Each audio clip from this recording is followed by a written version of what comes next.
All right, hi guys. We are back for part 2 with our favorite lender, Bill Jowitz of Fairway Independent Mortgage. And on the bright side, we are right side up today. Finally. We are well lit, and we sound probably a whole lot better than we sounded last week. So this week we're here with Bill. He is actually going to take us through our rent versus buy scenario and break that down, because we often get the questions when we're out with our clients, what does that look like? Is it cheaper for me to rent? Is it cheaper for me to buy? And what's my long-term goal in all of this? So Bill, I'm going to let you take it away. Let's jump right in. So what we're going to talk about today is just an average sales price in our area, $450,000. We're going to just use a rental value of about $2,500, and I'm going to compare that to a purchase of the same exact house using a minimum down program and show you what the true benefits are, because they're going to be absolutely game-changing once you see these numbers. So let's just say a house is renting for $2,500. Someone puts 5% down in today's market. Based on today's interest rates, you're probably looking at a payment close to about $2,600 a month, PITI, taxes, insurance, everything included, of course, depending on the area. But your payment's going to be just slightly over what you're going to be paying in rent. Now, what are the advantages to that? This is what we all want to talk about.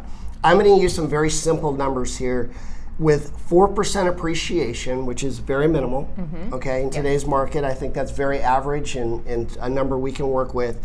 And I'm going to break down what basically a 1-year, 2-year, 3-year, 5-year payment or options are going to be for you when you're going to see the appreciation and the equity gain that you're going to gain versus losing money in rent, because your rent's going to pay somebody else's mortgage. You get nothing out of it. You sell the house or you move 2 or 3 years later and you're just back to renting again, versus buying this new home, making maybe a payment about $100 or so over. Let's use the 5-year number just to get to some basic numbers. Amortization gain at 4%, you're going to gain $120,000 in equity over the next 5 years in that property.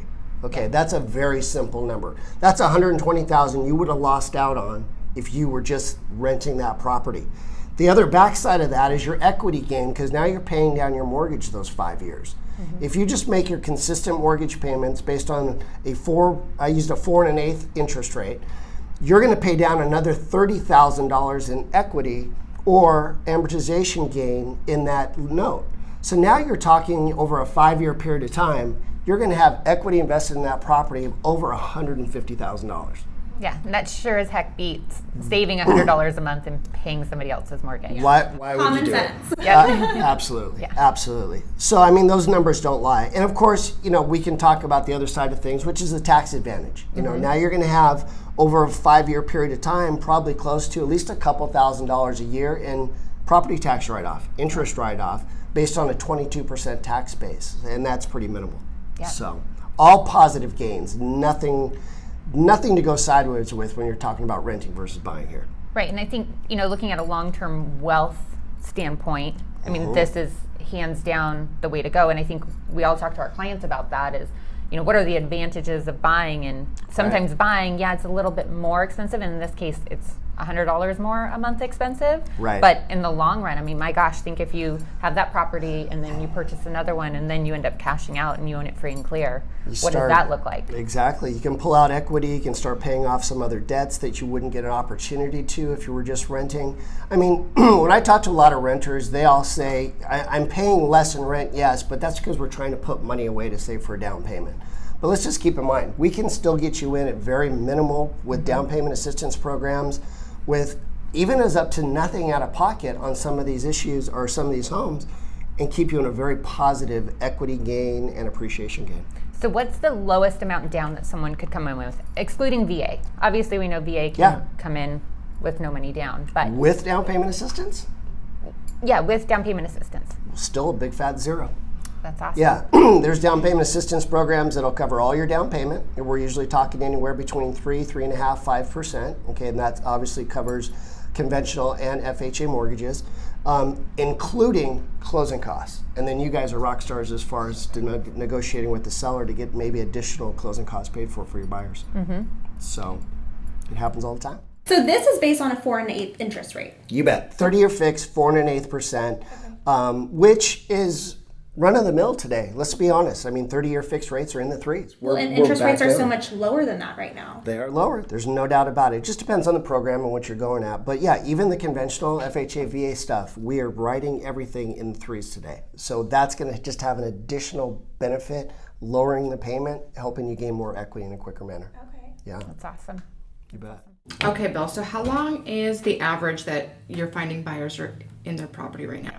Yeah, and that's exactly why we ran it at 5 years, Jess. So 5 years is usually what we're seeing, especially for a home time or a first time buyer to come in and purchase a property, hold it for 5 years. Once they see this appreciation gain, like Ashley just spoke about, they can take this equity, turn around, go buy a $500,000, $600,000 home, use that equity, and have the same, if not lower payment. So that's what we're seeing. When we get first-time home buyers in, we want to get them in at a comfortable stage, let them earn this equity and appreciation, and then take it on to their next purchase.